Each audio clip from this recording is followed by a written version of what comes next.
आप देख रहे हैं केवल सच न्यूज। नमस्कार, आप देख रहे हैं केवल सच न्यूज। मैं हूं ब्रजेश मिश्रा। आज हम बिहार के लोकप्रिय चर्चित भारतीय प्रशासनिक सेवा के अधिकारी विजय प्रकाश के विषय में आपको बताने आए हैं और यह जानकारी देने आए हैं कि उनके साथ पिछले महीने मार्च के महीने में क्या कुछ हुआ। इनकी सारी बातें हम उनकी ही जुबानी सुनाएंगे। 1981 बैच के भारतीय प्रशासनिक सेवा के अधिकारी जो दरभंगा के मूल निवासी रहे हैं और अब पटना में निवास करते हैं, विजय प्रकाश बिहार के विभिन्न जिला में कई पदों पर काम करते हुए और बिहार के कई विभागों में प्रधान सचिव के पद पर इन्होंने अपना योगदान दिया है और इनकी लोकप्रियता, इनकी कर्मठता और इनकी योग्यता का लोहा लोग आज भी मानते हैं। यह कोई बनावटी बात नहीं है, बल्कि यह हकीकत है और लोग जानते हैं, बिहार के लोग भी जानते हैं। राजनीतिक घराना हो या फिर प्रशासनिक क्षेत्र हो, विजय प्रकाश किसी भी परिचय के मोहताज नहीं है।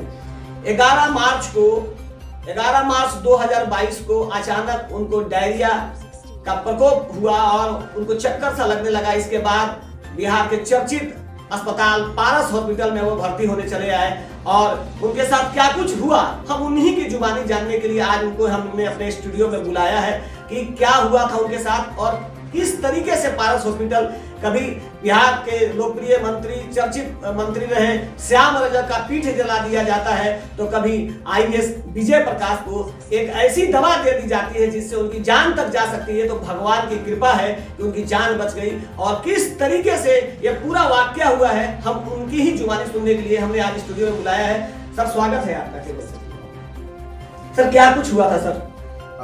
ऐसा है कि 11 मार्च को मैं उस समय में काफी अधिक पीड़ित था डायरिया से और 3 दिन से मुझको डायरिया हो रहा था। 3 दिन पहले से बुखार भी था, लेकिन बुखार 1 दिन पहले समाप्त हो गया था और लेकिन डायरिया रुक नहीं रहा।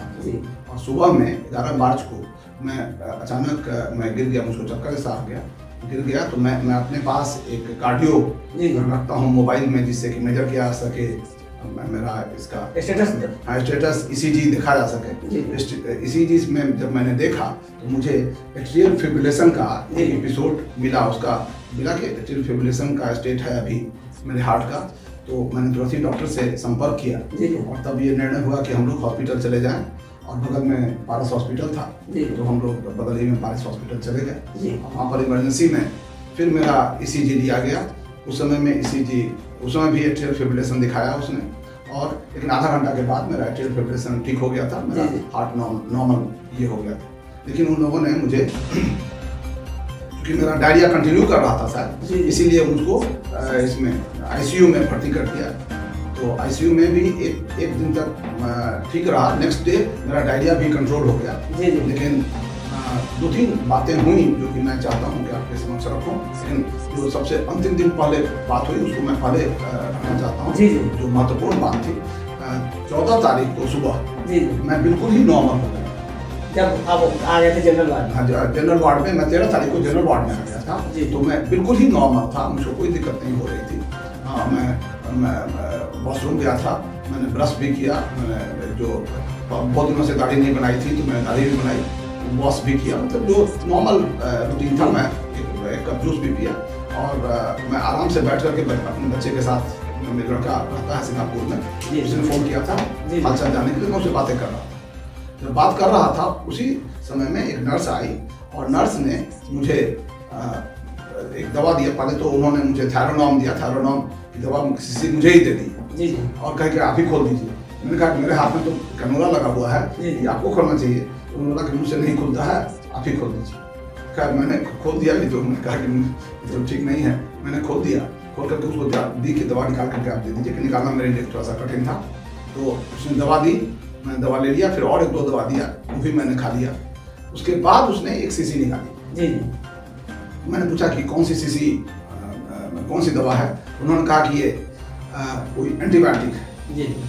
मैंने पूछा कौन सी एंटीबायोटिक है, तो उन्होंने जवाब नहीं दिया और उस शीशी को उससे सिरिंज में दवा निकाल करके वो सीधे चली गई और इसमें लगा दिया। ये जो ड्रिप चल रहा था उस ड्रिप में डाल दिया। छोटा सा ड्रिप लगाया था उन्होंने और उन्होंने मुझे लगता है संभवतः खुद लगाया था, इसी दवा के लिए लगाया था या और एक और दवा दी थी पहले उसके लिए लगाया था, उसमें जाकर के उन्होंने लगा दिया। जैसे ही वो दवा लगाई मेरे शरीर में अचानक बहुत सारा परिवर्तन होने लगा। और स्पाइनल कॉर्ड जो मेरा था उसमें ऊपर से नीचे एक समझिए कि वेव जैसा एक चलने लगा, बहुत तेजी से चलने लगा। पूरा शरीर मुझको लग रहा है जैसे लहर फूकना जिसको कहते हैं स्थानीय भाषा में, तो लहर फूकने लगा, एकदम गर्म हो गया। और मेरा सिर मतलब लग रहा था मस्तिष्क में कि एकदम चक्कर दे रहा है, समझ नहीं आ रहा था कि चक्कर वाला भी जो नॉर्मल चक्कर होता है मुझको एक आध बार आया हुआ है, वैसा चक्कर नहीं था ये मुझको लग रहा था टोटल कंफ्यूजन का स्टेट था, समझ में नहीं आ रहा था क्या होगा। मुझे लग रहा था कि या तो मुझको ब्रेन हेमरेज हो गया है या मुझको हार्ट अटैक आ गया है। मैंने उससे कहना चाहा कि तुम कौन सी दवा दी हो बताओ, तो मेरी तबीयत बहुत खराब हो रही है। तो फिर भी वो ध्यान नहीं दिया। इंजेक्शन देने से पहले कोई आपको नहीं, मुझे कुछ नहीं, मैं नॉर्मल था, मैं बात कर रहा था। तो मैंने अपने बच्चे को कहा कि मेरी तबीयत थोड़ी खराब हो रही है, मैं थोड़ी देर बाद बात करता हूँ। मैंने फ़ोन बंद किया और तब मैं इसको मैंने बहुत ज़ोर से कहा तुम ये इसको दवा को बंद करो। और जब वो नहीं सुनी तो फिर मैंने भी जोर से कहा और फिर मेरी वाइफ थी वहाँ पर, उन्होंने कहा कि दवा को बंद करो तुम। तो तब वो धीरे धीरे आई और उसने दवा को बंद कर दिया। जब बंद कर दिया तब थोड़ा सा मुझे लगा कि थोड़ी स्थिति में राहत मिलने लगी। लेकिन मैंने तो कहा कि मेरी तबीयत बहुत खराब है, डॉक्टर को तुरंत बुलाइए। लेकिन कोई डॉक्टर वहाँ पर आया नहीं, तो नहीं कुछ आया। लेकिन यही लेके आई, ब्लड प्रेशर लेकर के आई। तो ब्लड प्रेशर उसने देखा तो ब्लड प्रेशर तो ठीक ही था, पल्स रेट भी ठीक था मेरा। तो मैंने कहा कि नहीं आप ECG भी ले लीजिए, ECG मशीन ले आइए। तो ECG मशीन ये लानी चली गई। और ये ECG मशीन जो आया तो फ्लोर पर कोई मशीन नहीं था, सेकंड फ्लोर पर हम लोग थे, तो 265 में संभवतः, तो उसमें कोई मशीन नहीं था। तो लोग चली गई वहाँ ICU में, ICU से मशीन लाया। पहला मशीन लाया तो खराब निकला, तो उससे हो नहीं पाया। फिर दूसरा मशीन लाने गए, फिर दूसरा मशीन लाया, उसको देखा, उसको भी देखने वाला भी कोई नहीं था। तो मैं खुद ही उसका रिपोर्ट देखा और उतनी बात मैं समझ जाता हूँ कि मतलब साइनस रिदम है कि नहीं है, मेरा हार्ट ठीक है कि नहीं है। तो मोटा मोटी मेरा हार्ट ठीक था, तो मुझे ये कंसोल हुआ। लेकिन कोई डॉक्टर नहीं है। एक बीच में एक डॉक्टर जैसे कितना देर सर ये घटना कितना देर हो गया? करीब 1 घंटा तो इसमें गुजर ही गया। और तो इस बीच में एक आदमी आए, डॉक्टर जैसे थे वो, मतलब उन्होंने कहा मतलब ये थे, उन्होंने उनको सारी बातें बताई। तो उन्होंने मुझे कुछ नहीं किया। वो गए और ड्रॉर से उन्होंने जो सीसी यूज हुआ था उसको लेकर के वो जाने लगे।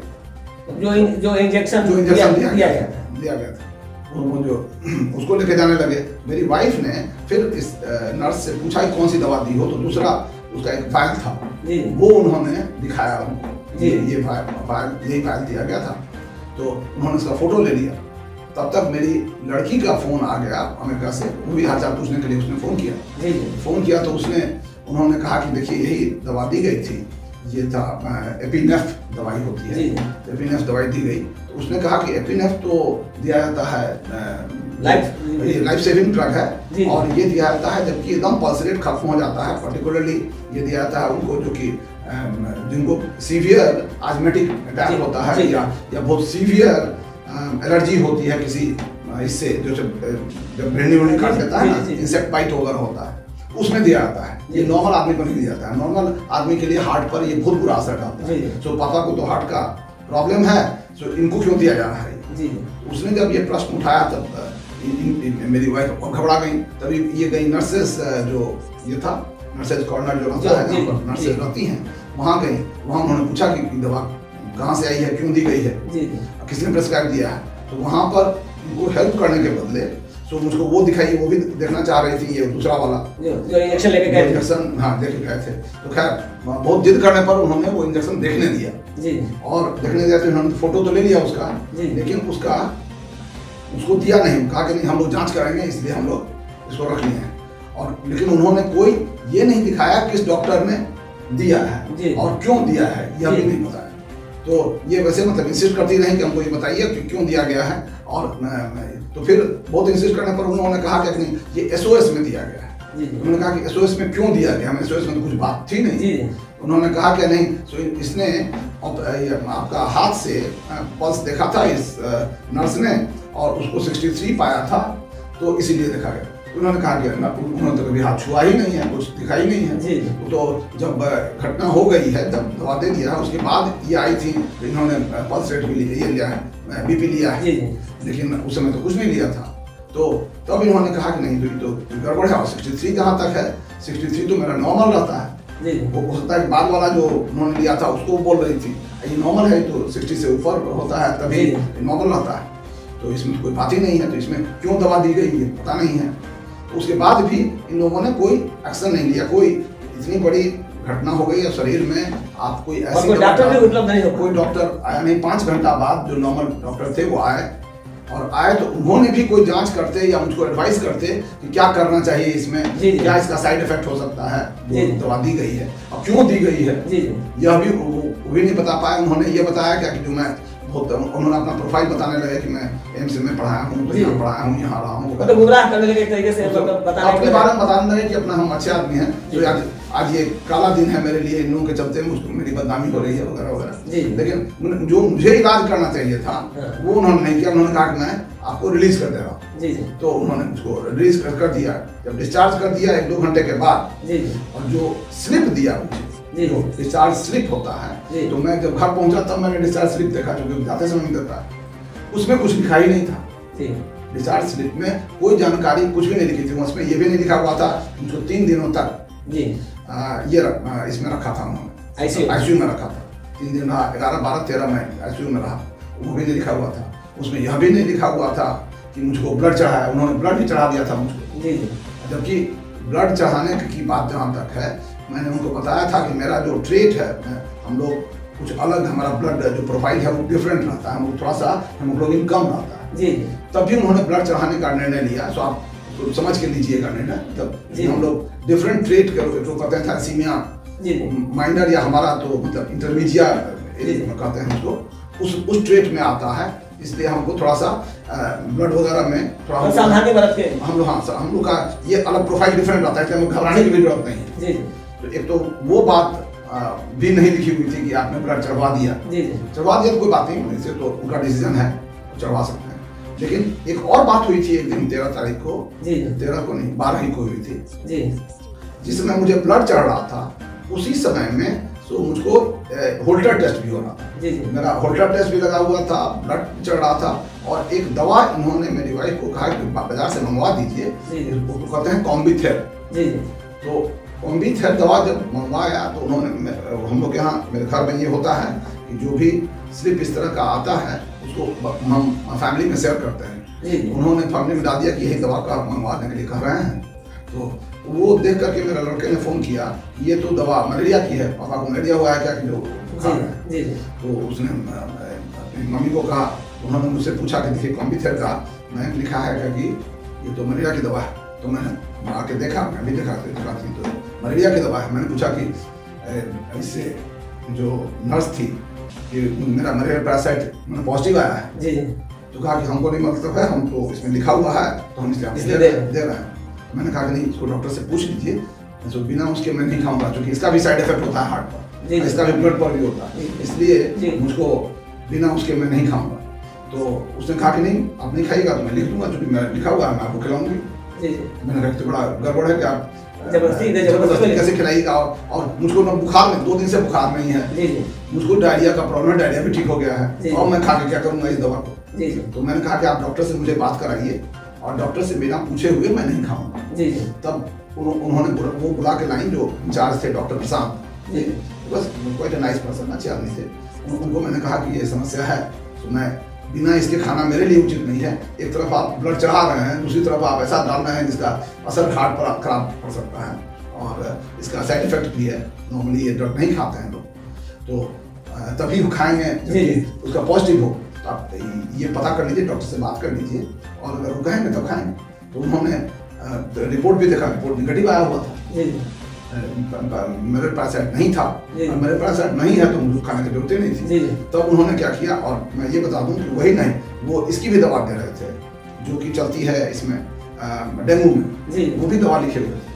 उन दोनों को उन्होंने बंद करा दिया, उनसे बात करके ही बंद कराया होगा, तो बात कर लिया था उन्होंने, बात करके बंद करा दिया। तो उस दवा से तो खैर साइड इफेक्ट से मैं बच गया, लेकिन ये तो सर आपकी जागरूकता है जो आपको बचा दिया। अगर डेंगू और मलेरिया की दवा जब जरूरत नहीं है तभी दिया जा रहा था, अगर आप जानकार नहीं होते, अगर आप पूरी तरीके से कम्युनिकेट नहीं, अगर आपको परिवार वालों ने किया होता तब तो जबरन नहीं दिया होता, आम लोगों को तो पड़ ही जाता होगा। बिल्कुल बिल्कुल, इसलिए नहीं, हम लोग ये जो डॉक्टर से ये कहना कि जो आप ये दवा दीजिए नहीं दीजिए, होता क्या है इस सब हॉस्पिटल्स में मैं ये देख रहा हूँ, वो शेयर नहीं करते हैं कौन सी दवा दे रहे हैं, ये बताते नहीं हैं, प्रेस्क्रिप्शन भी देते नहीं हैं, फाइल भी हमारे पास, कोई भी फाइल पेशेंट के पास नहीं रहता है। पेशेंट के पास नहीं रहता तो पता ही नहीं रहता। पेशेंट के पास रहता तो हम लोग सभी दवा को एनालाइज करा लिए होते कि ये हमारे लिए सही है कि नहीं है, तो डॉक्टर से डिस्कस करके तब हम लोग चलवाते, क्योंकि अल्टीमेटली तो साइड इफेक्ट का असर तो हमारे शरीर पर पड़ता है। जी सर, फिर क्या हुआ सर? तो खैर ये तो खैर हुआ, तब तो जब इन्होंने इसमें नहीं दिया हमको, डिस्चार्ज स्लिप में कुछ नहीं लिखा हुआ था, तो मैंने फिर एक चिट्ठी लिखी पारस हॉस्पिटल को, ओके ऐसी ऐसी घटना हुई है और मुझको सारा पेपर चाहिए, मुझको चाहिए डिस्चार्ज स्लिप रिवाइज्ड, मुझको चाहिए जो पुराने जो प्रेस्क्रिप्शंस हैं, जो ड्रग लिस्ट जो मुझको दिया गया है वो चाहिए, और इस घटना की जांच करा लीजिए आप, जो ये हुआ है क्यों हुआ, क्योंकि आप लिख नहीं रहे हैं इसमें। तो मुझको आया कि उन्होंने एक इंटरनल कमेटी बनाई है और उसकी जांच करके हमको रिपोर्ट करें, विदिन वीक करें। तो मैं एक वीक तक इंतजार भी किया, तो फिर मैंने उनको लिखा कि अभी तक तो नहीं आई है आपका नंबर, पेपर आया है। तो फिर ये लोग मिलने आए मुझसे कुछ दिनों के बाद, 20 दिन बाद तो मिलने आए मुझसे, और मिलने आए तो उन्होंने मुझको रिवाइज्ड ये दिया, डिस्चार्ज समरी दिया और जो प्रेस्क्रिप्शंस वगैरह सारा दिया। तो मैंने जो प्रेस्क्रिप्शंस और डिस्चार्ज समरी दिया, फिर इसमें भी फिर एपिनेफ्रिन गायब था, एपिनेफ जो दवा दी थी वो गायब था, जिसके कारण से आपको समस्या, जिसके कारण से मुझको मेजर समस्या हो गई, वो गायब था। और गायब ही नहीं था, जो बात मैंने डॉक्टर को कही तो डॉक्टर को रिकॉर्ड करना है ना, मैंने कहा कि मुझको स्पाइनल कॉर्ड में ऐसा प्रॉब्लम हुआ या हमको शरीर में ऐसा प्रॉब्लम हुआ, ये जो ऑब्जर्वेशन है या जो पेशेंट का कंप्लेंट है वो तो लिखा जाता है डॉक्टर के इसमें, लेकिन वो कहीं नहीं लिखा हुआ था। जो मेडिसिन लिस्ट जो उन्होंने दिया मुझे, जो उसमें भी कहीं नहीं लिखा हुआ है। मतलब पूरी प्रक्रिया लग रही थी, पूरा सभी लोग इस बात में लगे रहे कि एपिनेफ्रिन कैसे नहीं लिखा जाए, और एपिनेफ्रिन आपने चला दिया है। ये एक बहुत सीरियस बात है। वो एक अपना मतलब ये बचाव गलती को छिपाने के लिए गलती है या फिर साजिश, क्या बात है साजिश, आई डोंट नो, मतलब मैं साजिश भी क्या कहूँ, मतलब लेकिन कुछ ना कुछ तो है, छिपाने की बात क्यों होगी, मतलब गलती होगी तो सर क्षमा मांगा जा सकता है, क्षमा, लेकिन सर ये साजिश ही लगता है। हमने आप लिखेंगे ना, मतलब हमको हमारे शरीर में गलती दुर्घटना से ही कोई दवा चली गई, गलती चली गई, मतलब उन्होंने कहा कि शायद एक दवा को समझ करके दूसरी दवा चली गई, यही लिखेंगे बात। सही सच, और उसके लिए जो बचाने के लिए और कुछ हो सकता है वो दिया जाता है। ये जैसे घटना हो गई तो लोग उसको कैसे उसे रक्षा की जाए, मान लीजिए कोई हमको दुर्घटना हो जाती है तो हम लोग उसको बिल्कुल उसको मैनेज करते हैं ना, डैमेज कंट्रोल तो करते हैं, तो डैमेज कंट्रोल के लिए कुछ नहीं किया, और कंट्रोल तो नहीं किया, लिखे भी नहीं, और उसको छिपाने में ही लगे रहे। तो मुझे बहुत पीड़ा हुई इस बात की कि ये तो बहुत प्रॉपर नहीं है, और ये तो अगर मेरे साथ हो रहा है दूसरे साथ भी हो सकता है। सर अब क्या करेंगे सर, 15 दिन मिलने के बाद अभी तक कुछ नहीं हो पाया है, लगभग 1 महीना हो गया पूरे घटना की, और जब बिहार के एक IAS के साथ इस तरह की घटना हो सकती है तो आम आदमी जो वहाँ जाता है, जो लेमैन होगा, किसी तरीके से अपने जीवन की रक्षा तो वहाँ जाता होगा। पारस हॉस्पिटल एक नाम है, एक ब्रांड है, और जब वहाँ इस तरह की हरकतें होगी तो छोटे अस्पतालों में तो और बुरी स्थिति होगी। सर आप जैसे लोग अगर सक्रिय नहीं हो तो कौन फिर आएगा? पहले तो मैं ये जानना चाहता था, और मैंने इसलिए मैंने दिया इसमें फेसबुक पर, मैंने लिखा, पोस्ट किया इसमें, इसलिए पोस्ट किया कि लोग, पहली बात तो लोग अवेयर हो जाएं कि इस तरह की घटनाएं उनके साथ भी हो सकती हैं। तो आप डॉक्टर को जरूर पूछें, और दवा जो दी जाती है, ये जो मतलब जो प्रिस्क्रिप्शन देते हैं वो तो पेशेंट के पास रहना चाहिए। यहाँ पर इस राज्य में, या मतलब देखिएगा इन जनरल कोई हॉस्पिटल कोई पेशेंट चार्टर नहीं रखता है, कोई मैंने ये जो शेयरिंग है बिटवीन डॉक्टर एंड पेशेंट ये नहीं होता है। और ये मैं देखिए आम आदमी की तरह ही मैं गया था, आम आदमी की तरह ही मैं आया हूँ, मतलब इसमें ये कोई ऐसी बात नहीं है कि मैं कोई विशिष्ट सेवा चाहता था, लेकिन हाँ ये मैं है कि मैं प्रोटेस्ट कर सकता हूँ, इसलिए मैं प्रोटेस्ट कर रहा हूँ। मैंने अभी तो फेसबुक पे लिखा है, मैं इसको सरकार के नोटिस में ला रहा हूँ कि 2 बातों के लिए, एक तो इस घटना की जांच करा ली जाए, और जो दोषी हो उस पर आप जो कार्रवाई करना चाहते हैं सो करें। और दूसरी बात कि कई मुद्दे हैं, जैसे देखिए जो सबसे बड़ा मुद्दा है, ये जो दवा होती है, मेरे कुछ डॉक्टर्स हैं अमेरिका में, मित्र हैं, उन्होंने वहाँ से फोन किया था जबकि उनको ये मिला है पूरे वर्ल्ड में सर्कुलेट हुआ। तो उन लोगों ने कहा इस दवा को कहते हैं life saving and life threatening, और इस तरह की दवाओं को वहाँ पर हॉस्पिटल में अलग रखते हैं और डबल लॉक में रखते हैं। मतलब दो आदमी जब तक उसको खोलेगा नहीं तब तक खुलेगा नहीं, नंबर 1। नंबर 2, दो डॉक्टर जब तक प्रिस्क्राइब नहीं करेगा, एक प्रिस्क्राइब करेगा दूसरा कंफर्म करेगा, तभी इसको दिया जाता है। नंबर 3, ये दवा तभी दी जाती है जबकि डॉक्टर अपने प्रेजेंस में दे या अपने प्रेजेंस में नर्स दिलवाए। मतलब इसको थोड़ा थोड़ा करके देखते हैं और मॉनिटर करते रहते हैं कि पल्स रेट बहुत भाग तो नहीं रहा है या कोई बॉडी चेंजेस तो नहीं हो रहा है, रिएक्शन को मॉनिटर करते हैं। और चौथी बात उन्होंने कही इस ड्रग को अमेरिका में इस ड्रग को प्रत्येक वीक में इसका वेरिफिकेशन होता है कि कितना ड्रग था, कितना यूज हुआ और इसका स्टॉक वेरिफिकेशन। मतलब ये बहुत ही सैक्रोसैंक्ट ड्रग है। यहाँ पर ये ड्रग जैसे जो आ गया हमारे ड्रॉर में, ये कैसे आया उन लोगों के लिए तो एक बहुत ही थे और चिंता। उन्होंने कहा क्या, जो बात महत्वपूर्ण है, ये उसी तरह से है जैसे कि एक लोडेड आप रिवॉल्वर किसी बच्चे को दे दें। और दूसरा मुद्दा जो है जिस पर विचार करने की जरूरत है, मैं चाहता हूँ सरकार भी विचार करे।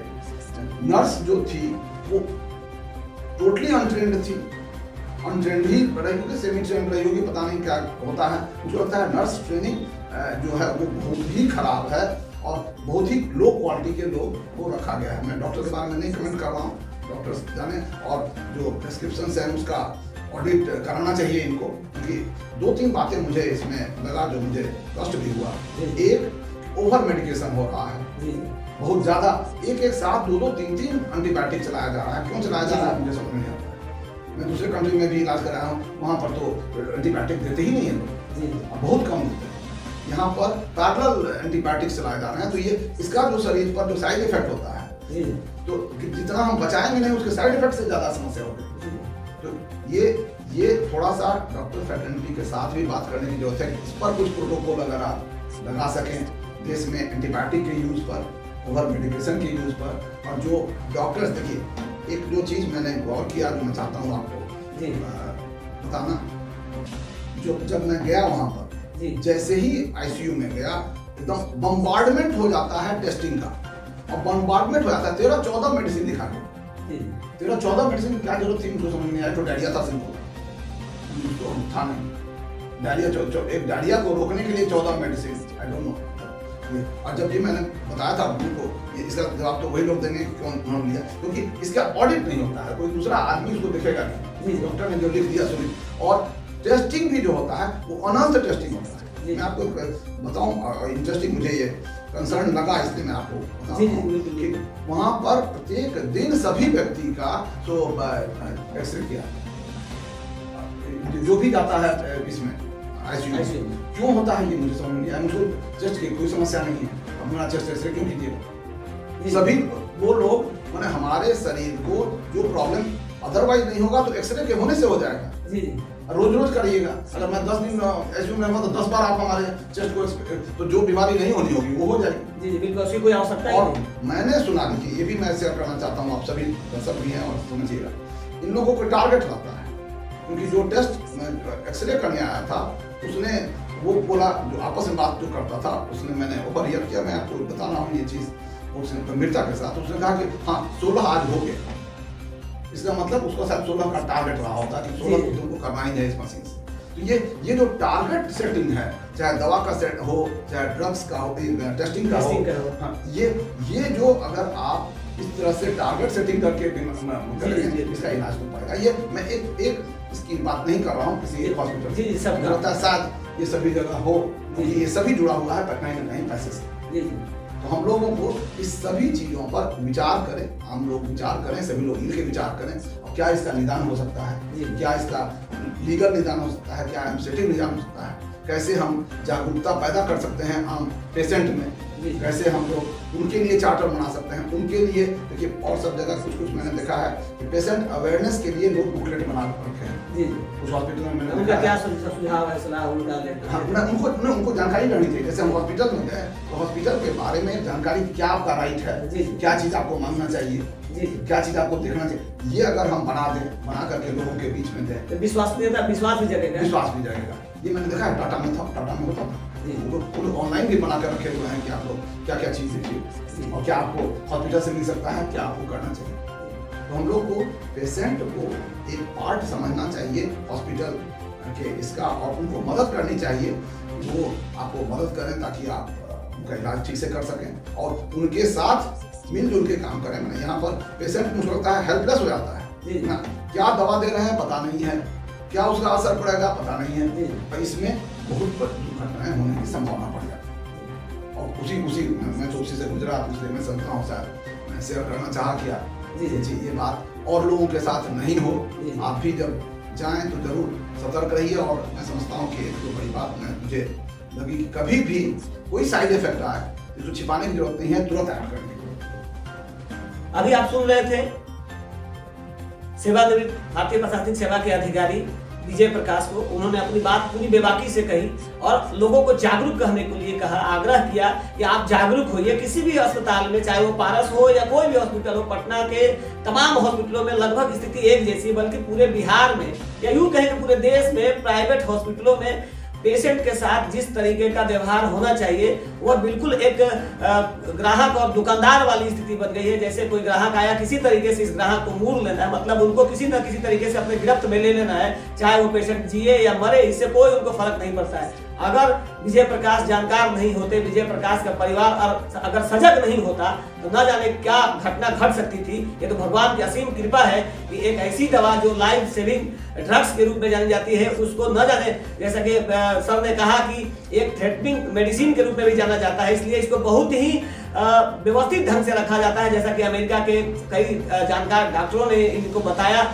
आप समझिए और जानिए, अगर आप किसी हॉस्पिटल में भर्ती हैं तो आपको ये जानने का अधिकार है कि आपको कौन सी दवा चल रही है, आपको कौन कौन सा टेस्ट हो रहा है, उसकी आवश्यकता है भी या नहीं है। ये लोग पैसे के लिए और टारगेट, जैसा कि सर ने कहा, और ये बात बिल्कुल सच है, टारगेट ओरिएंटेड आजकल हॉस्पिटल में हॉस्पिटैलिटी का खेल चल रहा है। कितना पेशेंट दिखना है, कितना टेस्ट करना है, किस प्रकार की मेडिसिन चलाना है, इसके लिए कोई मरीज का, कोई पेशेंट का उनके बीमारी के ठीक करने से कोई लेना देना नहीं है। ज्यादा से ज्यादा हम मेडिसिन कैसे बेच सके, ज्यादा से ज्यादा हम टेस्ट कैसे करा सके, किसी न किसी रूप में जो सुपर हॉस्पिटल जो किसी न किसी रूप में होटल के रूप में तब्दील होता जा रहा है, वह पैसा किसी तरीके से उस पेशेंट को रूप में, उसके पेशेंट के टेस्ट के रूप में, मेडिसिन के रूप में, जीवन रक्षा के नाम पर इसी तरीके से वसूला जाए। इस तरह की घटनाएं बढ़ती जा रही है। और जैसा कि सर ने कहा है कि हम सरकार को भी पत्र लिखेंगे और जांच करने के लिए कहेंगे कि ये दवा क्यों चलाई गई और इसके पीछे क्या मंशा थी।